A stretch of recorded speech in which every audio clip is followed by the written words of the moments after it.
Bienvenidos una tarde más a las entrevistas de Teleganés. Esta tarde tenemos al escritor Enrique Mercado presentando su libro Diario de un rockero suburbial. Bueno, encantado de estar aquí. Igualmente, Alex, es un placer volver a la que es mi ciudad, donde transcurrió mi adolescencia y donde me formé como rockero. O sea que es un lujo estar aquí. Bueno, Diario de un rockero es un libro, casi un diario. Sí, es un diario.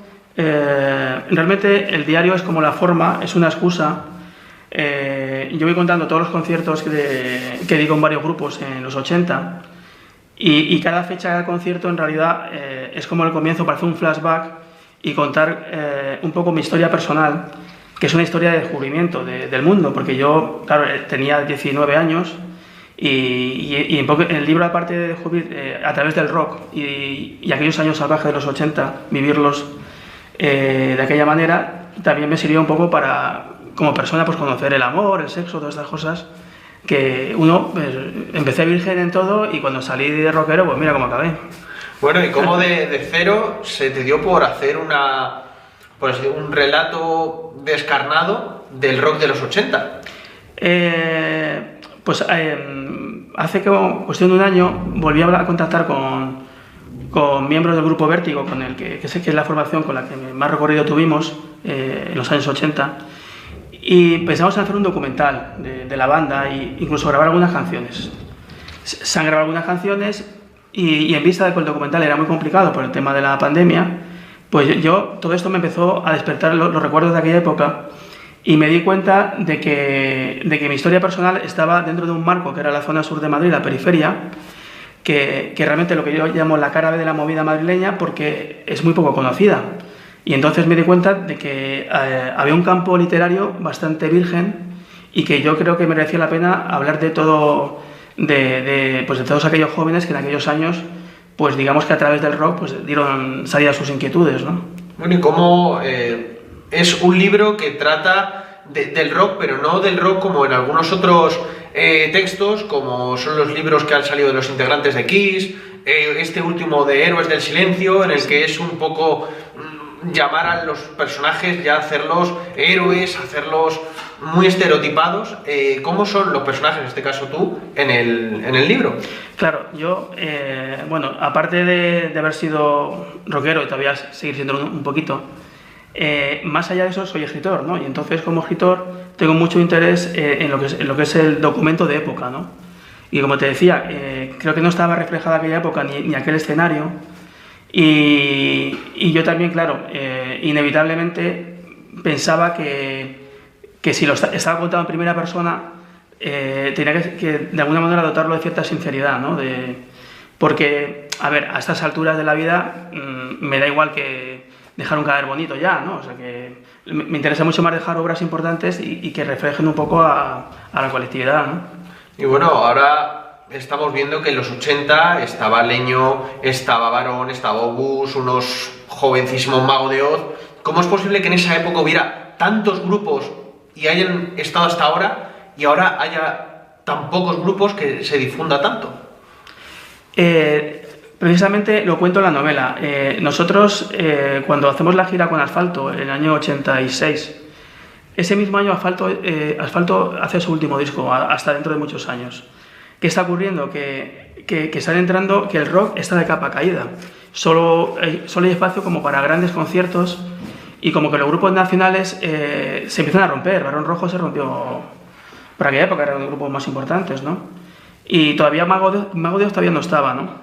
Eran jóvenes, primer, segundo disco. Claro, entonces digamos que luego el rock de alguna manera, con la entrada luego también del grunge, ¿no? Con Nirvana y compañía, pues de alguna manera pierde bastante protagonismo, digamos, a nivel de calle, de sustrato, ¿no? Y justamente a nosotros nos toca el peor momento, que es decir, si ya ni Asfalto y estos grupos tenían complicado para tocar y llenar estadios, pues imagínate nosotros que ahora empezar y no nos conocía casi nadie. Claro, y a la hora de festivales, aquí en Leganés está el mítico Legarrock. ¿Cuál es la figura, cómo te influyó la figura del director de Leganés y el creador de Legarrock, José Luis Manso, en tu vida personal? Pues yo lo digo, en este libro, bueno, le he hecho una dedicatoria, que no sé si revelarla, bueno, voy a contarlo un poco por encima. Realmente José Luis Manso es el artífice del Lega Rock y seguramente el artífice de Vértigo, el grupo sobre el que realmente se habla en este libro. Es decir, sin Manso seguramente este libro no existiría, porque de alguna manera él, gracias al Lega Rock, creó un marco donde muchas bandas jóvenes pudimos tocar nuestra música y salir adelante. Porque el Lega Rock era como una especie de leyendas del rock, pero hecho en esa época. ¿Qué recuerdos tienes tú de ese Lega Rock? Yo estuve desde los primeros conciertos viendo, pues aquí no solamente llegaron todos los grandes grupos, incluso grupos de la movida madrileña, desde Nacha Pop, recuerdo un concierto de Alaska, Nacha Pop y Golpes Bajos, pero llegaron todos los grupos importantes del rock y el heavy metal que estaba en boga. Y era un certamen que lo bueno que tenía era que ofrecía que esos grupos fueran teloneados por bandas menos conocidas o incluso bandas locales. Nosotros pertenecíamos a la coordinadora rock de la zona sur, de la que surge el Lega Rock y que también estaba allí José Luis Manso, ¿no?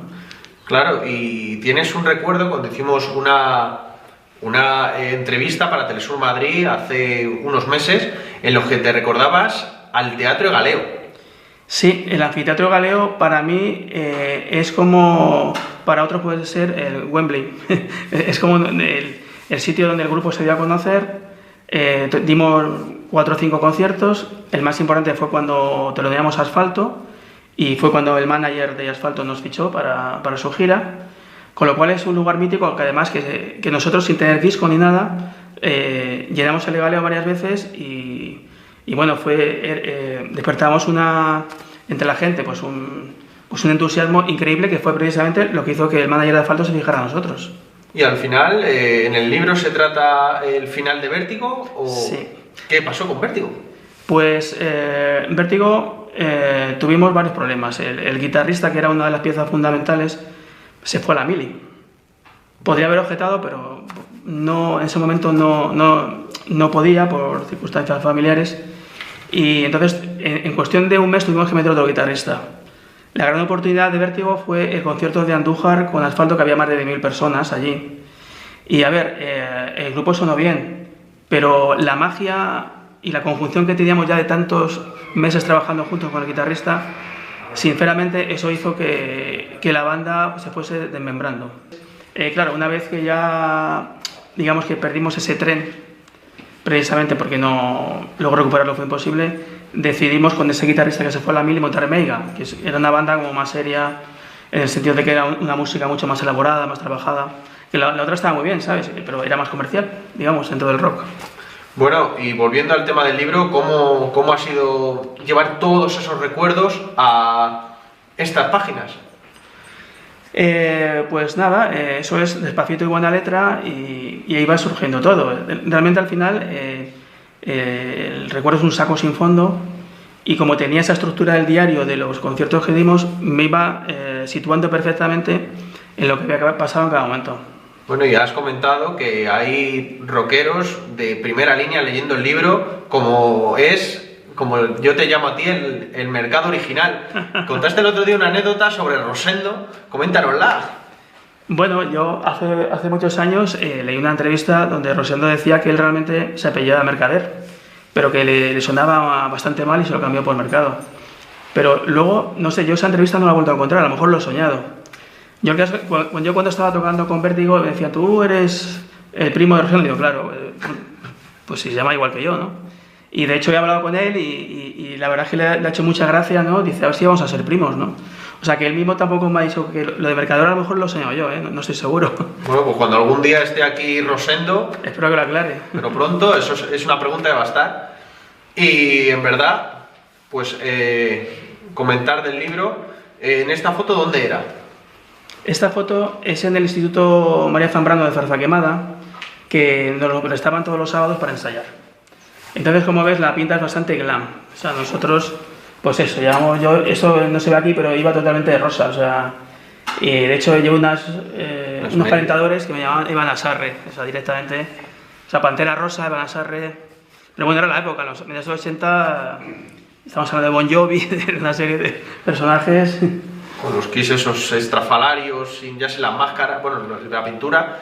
Y bueno, ¿y los futuros proyectos de Enrique Mercado cuáles son? Bueno, después de comentarte que me había reunido otra vez con la banda y haber hecho un CD de 8 canciones, que bueno, no ha salido todo bien que pensábamos, pues claro, ya me he quedado con las ganas de volver a subir un escenario.